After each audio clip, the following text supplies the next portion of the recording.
काली नजर। माँ, माँ। अरे क्या माँ माँ कर रहा है? बकरी का बच्चा है क्या? अरे माँ, मजाक छोड़ो।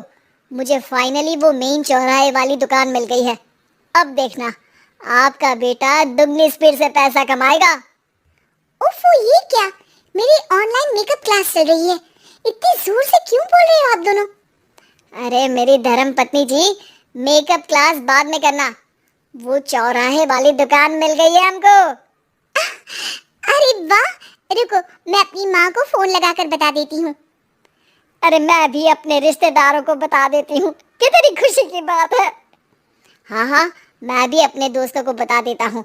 1 हफ्ते बाद रजिस्ट्री है। बस, घर में खुशी का मौका था। उन तीनों ने अपने अपने फोन उठाए और लोगों में बात फैलाना शुरू कर दिया। और रही सही कसर, श्वेता बहू ने अपने पड़ोस में सबको बताकर कर दी। अरे वर्मा आंटी, अब हम भी जल्दी कार ले लेंगे। घर का रेनोवेशन होगा और ठाक से रहेंगे हम भी। अरे ऐसा क्या हुआ? लॉटरी बाटरी लग गई है क्या? अरे इस बार चौराहे वाली मॉल में हमको भी दुकान मिल गई है। दुकान नंबर 21, जो एकदम चौराहे पर है। अब ग्राहक बढ़ेंगे तो आमदनी भी बढ़ेगी ही ना। अरे वाह, कितनी खुशी की बात है। मैं बहुत खुश हूँ तुम्हें इतना खुश देख के। बाकी एक बात कहूँ, सबको मत बताते फिरना। किसी की नजर लग जाएगी तो खुशी की खबर वापस लौट जाएगी। हैं? ऐसे थोड़ी ना होता है। अब डरा रही हो। अरे सही कह रही हूँ, काली नजर कहते हैं इस चीज को। जब आप किसी को कुछ बताओ और वो काम बिगड़ जाए। अरे लेकिन मैं तो। तुमने सबको बता दिया ना? हाँ, फोन लगा लगा के। अब बच के रहना, काली नजर बड़ी खतरनाक होती है। श्वेता इतनी खुश रहती है कि वो वर्मा आंटी की बात पर ध्यान ही नहीं देती, जबकि पड़ोस में और भी लोगों से खुशी की खबर शेयर करती रहती है। अगले दिन राजेश बहुत दुखी होकर घर आता है। अरे बेटा, क्या हुआ? मुंह क्यों सूजा हुआ है? मधुमक्खी ने काट लिया क्या? माँ, वो दुकान किसी और के पास चली गई। किसी ने ज्यादा भाव लगा दिया। अरे पर बात तो आपसे हुई थी ना उस दुकान वाले की।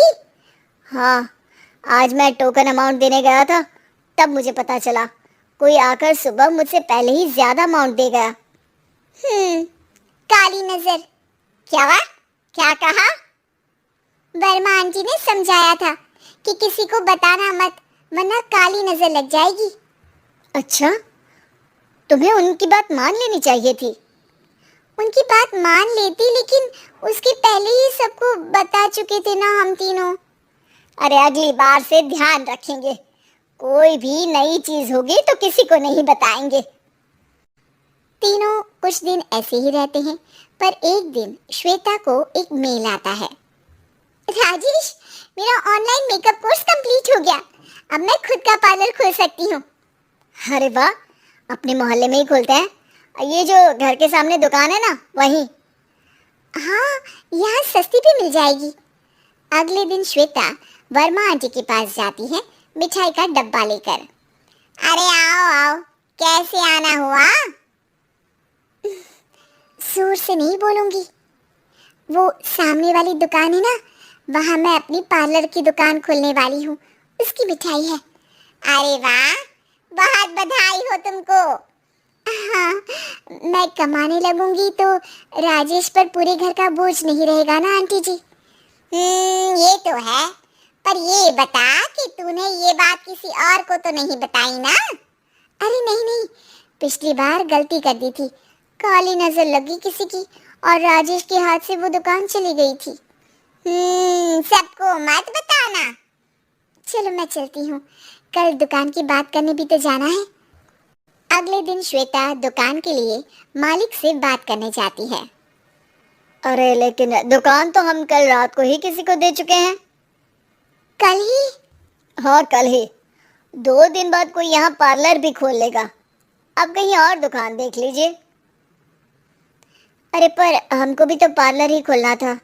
भैया एक ही दुकान है, आधी आधी तो नहीं दे सकता ना मैं। राजेश और श्वेता घर पर हताश होकर आ जाते हैं। इस बार तो किसी को बताया भी नहीं था, अब किसकी काली नजर लग सकती है। सुनो, तुमने माँ को बताया था क्या? अरे कैसी बात कर रही हो, माँ की नजर थोड़ी ना लगेगी। पक्का तुमने किसी को नहीं बताया था ना?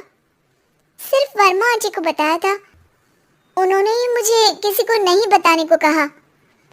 अरे यार तुम भी सही हो, मेरी माँ को नहीं बताने को कह रही हो, पर वर्मा आंटी को बताना तुम्हें जरूरी लगा। अरे वर्मा आंटी ने ही तो काली नजर के बारे में बताया था ना, वो हमेशा हमारा भला ही तो चाहती है। मेरी माँ भी हमारा भला ही चाहती है। अरे पर चिल्ला क्यों रहे हो, बात नहीं कर सकते क्या आराम से? नहीं आता हूँ आराम से बात करना, और करना भी नहीं चाहता हूँ मैं। दुकान जाने का दुख गुस्से में बदल गया था और राजेश और श्वेता में बात बंद हो गई थी। 2 दिन बाद मोहल्ले में पार्लर का इनॉग्रेशन हुआ, जिसमें मोहल्ले के सभी लोगों को बुलाया गया, पर श्वेता, राजेश और माँ नहीं जाते। माँ अंदर आ जाओ, क्या देख रही हो? अरे नया पार्लर देख रही हूँ अपने आंगन से। देखो, माँ को दूसरे का सुख देखने में कितना मजा आ रहा है, मेरा दुख नहीं दिख रहा इन्हें। यहाँ मेरा पार्लर भी तो हो सकता था। अरे चुप रहो यार, हर बात में लड़ाई क्यों ढूंढ रही हो? राजेश और श्वेता फिर बहस करने लगते थे। तभी माँ ने दोनों को बाहर बुलाया। अरे जरा देखो तो, दुकान चलाने वाले का बोर्ड पर नाम क्या लिखा है? श्रुति वर्मा। गाड़ी निकाले बेटा, हमें कहीं जाना है। काली नजर का इलाज कराने? राजेश अपनी बाइक निकालता है। तीनों ट्रिपलिंग कर रहे हैं। माँ राजेश को उस मॉल वाली दुकान पर लेकर जाती है जहाँ राजेश अपनी दुकान खोलने वाला था। यही दुकान लेना चाहता था ना तू? हाँ, पर इनको भी दुखी करने लेकर आई हो क्या यहाँ पर दुकान दिखाकर? वहाँ काफी नहीं था? अरे श्वेता थोड़ा सब्र रख, अभी पता चलेगा कि हम यहाँ क्यों आए हैं। बता, इस दुकान चलाने वाले का नाम क्या है? अनुपम वर्मा। कुछ समझ में आया?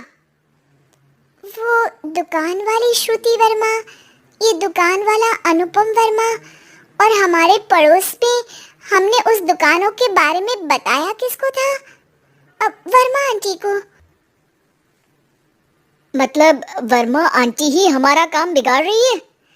नहीं नहीं, ऐसा नहीं हो सकता, ये बस इत्तेफाक है। राजेश अपना फोन निकालता है और श्रुति वर्मा और अनुपम वर्मा के नाम फेसबुक पर सर्च करता है, जहां ये दोनों ही वर्मा आंटी के रिश्तेदार होते हैं।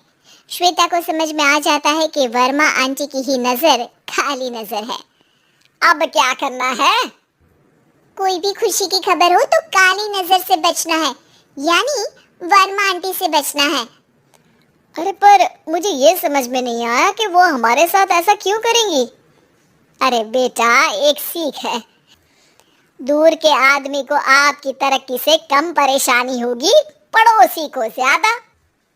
दोनों माँ की बात में हामी भरते हैं और अगला काम चुपचाप करने की कसम खाते हैं, ताकि आगे से वर्मा आंटी कोई काम ना बिगाड़ सके।